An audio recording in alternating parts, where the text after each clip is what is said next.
This video is brought to you by SoccerPro.com. Be sure to visit SoccerPro.com for all the latest soccer gear at everyday low prices with no membership fees. Don't forget to use coupon code SR4U at checkout for $10 off a $75 purchase, plus free shipping within the US. Hey guys, Josh from SoccerReviewsForYou.com bringing you a Nike line comparison for the current Fall 2012 Nike line of shoes. As you can see, I have all four of these shoes in front of you. And Nike as a whole has a very diverse line where each shoe really does differ from one shoe to the next. They're really four completely different shoes that are difficult to compare to each other, but it's really nice that they offer four different shoes that are so different because it gives you a good option as to what you're actually looking for. And I'm just a big fan of that. Nike really does make a really solid line of shoes, and it's one of very few lines of shoes where I would personally wear every single shoe in the line. It's just a really solid lineup of soccer shoes, and they really do make high quality products. Before I get into kind of talking about these shoes, there are full written reviews for all four of these shoes up on my website, SoccerReviewsForYou.com. So if you just want to head over there, or even just click the link in the description directly to the review pages for each of these shoes, you're going to find the full written review, high quality pictures, as well as buy it now links with the best prices online, including exclusive coupon codes for SR4U fans to get you guys some additional discounts, get the best price possible for these particular shoes if you are interested in purchasing one of them. But like I said, guys, the full written review is really where you're going to get all of the the details as far as what you're looking for in these particular shoes, as far as fit, feel, width, sizing, traction, performance, all that kind of stuff is going to be covered in the full written review. So like I said, if you want the details, go ahead and check those out.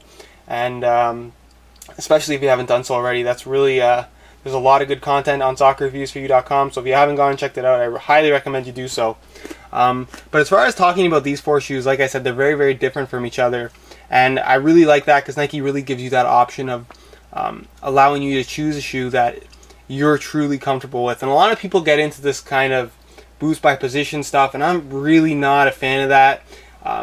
Your position on the field really shouldn't determine what shoes are on your feet. If you're a left back, for example, and you're wearing a Legend, who's to say that if you move up the field 30 feet to a winger, all of a sudden your shoes are no good for you? It's just, to me, it's somewhat of a nonsense thing, and you really need to pick these shoes based on your personal preferences rather than who's wearing what position I play. It's really kind of irrelevant as far as picking shoes goes. But I'll talk about these shoes each kind of individually, just go over them very quickly, and just give you kind of that quick comparison as to how each of these shoes differs from each other. But like I said, here is the Tiempo Legend IV, and this is a really kind of their traditional styled shoe with some modern touches. It offers a kangaroo leather upper here in the forefoot area, very soft, nicely padded. As you can see, it just looks soft in this white colorway. Really nice.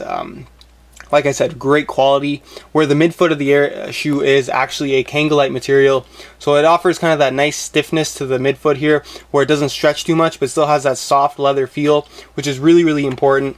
You have the nice central lacing system with the memory foam insert in the tongue, the suede heel liner, the nice cushioned insole with the pour-on insert. Really nicely how they did this shoe.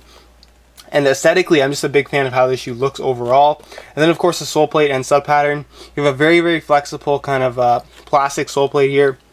And probably one of my favorite sole plates or stud patterns on the market. It's kind of this conical studs. You see a lot of pros getting this stud pattern put on their own shoes, whether it be that they're wearing a laser or a CTR or something like that.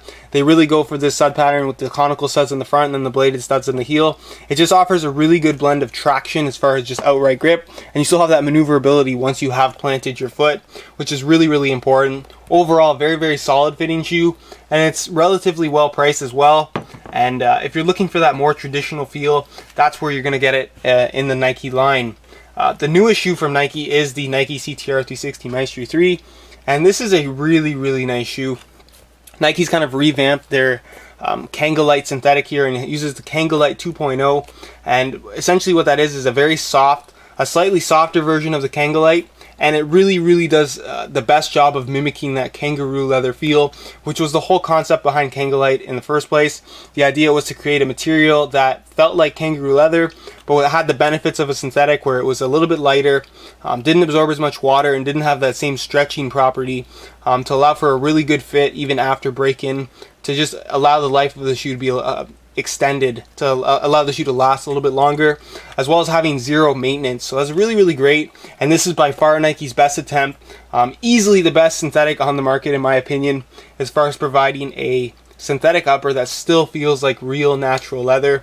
Really great how they did this particular shoe.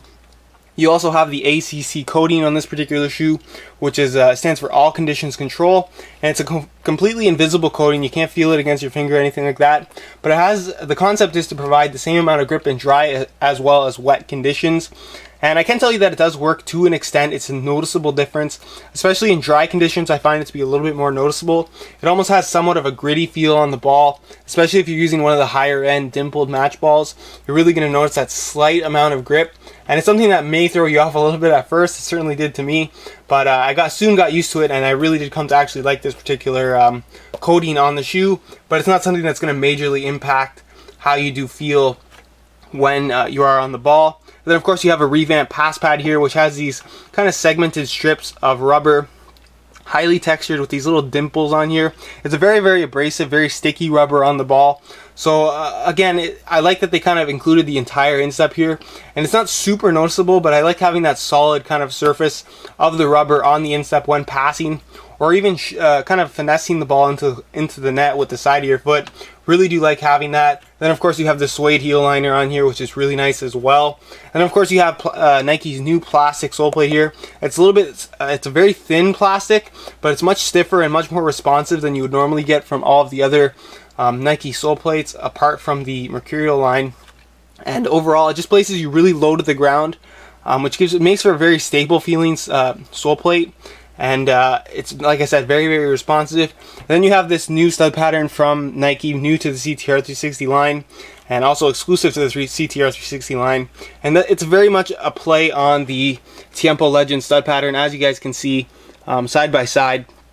You have the blades on the outside of the shoe, then you have these half moon shaped studs on the inside of the shoe, and the concept here is to provide plenty of traction when pushing off, as well as stability. But because the studs are conical on the instep, it allows the studs to actually release from the ground a little bit quicker, and just add for a more responsive and a little bit kind of quicker feel. And overall, I would say that they feel very similar to each other, and I can't say that I would pick one over the other, but overall, very good performing sole plate and stud pattern.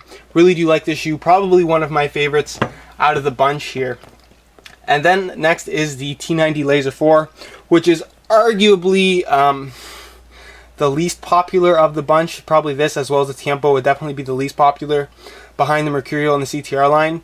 And when I first tried out the Laser IV, I personally was not a big fan of it. I really did like the Laser III, which is the previous model. Had that really nice bulk to it. And I just overall was a big fan of how it actually felt when striking the ball, where the Laser IV kind of went for more streamlined, more closer to the foot feel, less bulky overall, which I think is what a lot of people were looking for. And like I said, when I first tried the shoe out, I was kind of disappointed with the overall feel of the Laser.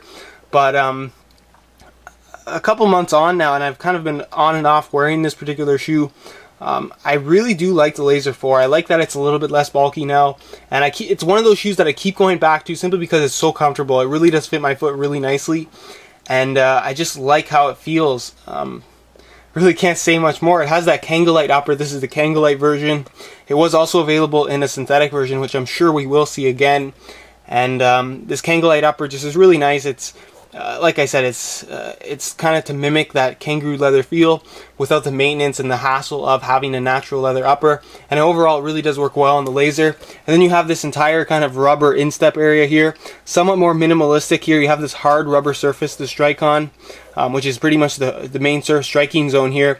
Which again, it's not a super abrasive rubber, but it just creates that really hard surface that feels great when striking the ball. Then you have this slightly dimpled texturing here, with these little kind of fins running through the instep here, and it allows for a good break on the ball when you're actually touching it, which means that your foot's not actually going to get stuck to the ball when pushing the ball, which can be somewhat of an issue when you have rubber on the instep of the shoe. But these little breaks allow the ball to kind of release from your foot and not get stuck in your feet.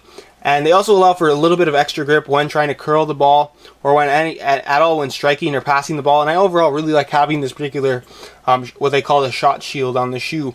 Really big fan of that. As far as the stud pattern goes, you have an all bladed stud pattern on here, and it's kind of one of those multi-directional stud patterns, as far as providing grip in all directions. I really do like this particular one. It seems to be a little bit tweaked from the previous versions of the Laser, where these ones tend to be a little bit more varied in terms of length, so it tends to just be a little bit more stable, and it's very, very comfortable. The pressure is all very evenly dispersed, so even wearing this on hard ground, you're not going to have any issues as far as having not enough traction or having too much stud pressure under your feet, which can be an issue when you do look at some particular stud patterns. What's also great about this particular stud pattern is that when you plant your foot, it really has that solid plant where your foot's not going to move, allowing for a very solid striking kind of experience. You don't have any issues with slipping or anything like that. And then the last shoe in the line here is probably the most popular, and that is the Nike Mercurial series here. Right in front of me I have the Clash Collection version with the leather finish. The original launch color actually had this synthetic suede finish, so if you do want to check out that kind of comparison video between the leather and the synthetic suede finish, I will leave an annotation right here so you can click that if you do want to check that out. But as far as the upper on this particular shoe goes, it is the thinnest version of the Tahitian synthetic that we've seen to date. Very thin, very flexible, and just so soft. It's a very, very impressive synthetic. And as far as thin synthetics goes, it's, in my opinion, by far the best one on the market. Just to talk a little bit about synthetics, I think that Nike is definitely leading the pack as far as producing the best high-end synthetics on the market. What they have as far as synthetics go is just very, very impressive. Between the Kangolite and the Tahitian synthetic, it really is the best of both worlds as far as providing either that thin or that very soft feel. And if you're looking for a high-end synthetic shoe, you really can't go wrong with Nike as far as having a good feel in the long run, which is, to me, just the most important thing with a soccer shoe. But like I said, you have that super thin feel. The shoe is very, very tight fitting, which the Mercurial line is kind of known for. It really hugs your foot nicely. But keep in mind, this is a little bit narrower than the past couple of versions of Mercurials, so if you are a wider footed player, this may not be the best particular version for you. But there are other lower end models that may be less of an issue. So if you want to check out a comparison video for the entire Mercurial line, I'll leave an annotation right here as well, so you can check that out. That'll cover the Vapor, the Miracle, the Glide, as well as the Victory. So go ahead and check that out if that does interest you. You have that lower cut in the heel ankle area, really solid fit, nice and cushioned here, and this is a very, very comfortable Vapor as well. There's not too much in terms of break-in period as far as when you first get the shoes, simply because the upper is very flexible right out of the box, and the sole plate seems to be nice and flexible as well, which is very important. And then if you look at the sole plate here, you have the glass fiber silver sole plate here, and you have kind of a two-layer combination. You can see that it's slightly darker gray through the midfoot and heel area, and that's because there's actually a second layer of glass fiber, just to provide that little bit of extra stiffness in the heel and midfoot area, to give that shoe a nice solid feel, where there's a single layer in the forefoot here just to provide nice flexibility when you're actually running. Then of course the stud pattern is somewhat unusual for a firm ground stud pattern. You have the 2 studs in the heel, then you have what is essentially 4 studs in the forefoot, which with a stud here, here, here, and here, if you can combine that as one stud. And what that means is that it's not an ideal stud pattern to be used on hard ground, I guess you could say, or especially on artificial grass. It's one that I definitely wouldn't recommend using there. But given that you're on a firm ground that's a little bit softer, you're going to have no issues with kind of discomfort or anything like that, or stability. Something that a lot of people were concerned with was stability, because there was only 2 studs in the back. But if you're on the ground that you're playing on is not too hard, you're not going to have any issues with kind of slippage or stability or anything like that. Like I said, overall, if you're on the proper surface, really, really does perform well. It kind of has that really nice feel of the push-off point, simply because the sole plate's nice and thin, and you're not going to get stud pressure, but you can still feel the studs under your feet, and it gives you that kind of sense of control when you're actually pushing off, simply because you can know exactly where the studs are under your feet. There's kind of these 4 push-off points in the forefoot, which, like I said, just provides really great multi-directional grip. And just if you're one of those fans of lightweight shoes and really just like that feel of acceleration, Mercurials really do provide that, which is nice. But that's pretty much it, guys, as far as my comparison goes. Like I said, if you want all of the details as far as weight, fit, comfort, all of that kind of stuff, go ahead and check out the full written reviews. Links to all of those will be in the description, so go ahead and check that out if that does interest you. And any questions you guys have, any other kind of comparison videos that you do want to see, leave a comment down below. Go ahead and check out the Facebook page, guys. There'll be a link in the description to that. It allows you guys to vote for videos like this, what kind of stuff you do want to see. So if you want to participate in what videos are going to be going up on YouTube. Just have a say in what you want to watch. All of that happens on the Facebook fan page, as well as any new content that goes up on soccerreviewsforyou.com, such as new products that are coming in, or even reviews that are getting done. All of that gets posted on Facebook the second that it comes in. So if you want to be up to date with all of the latest SR4U content, that is the place where that happens. So like I said, go ahead and check out the Facebook fan page. There will be a link in the description. And as always, guys, thanks for watching.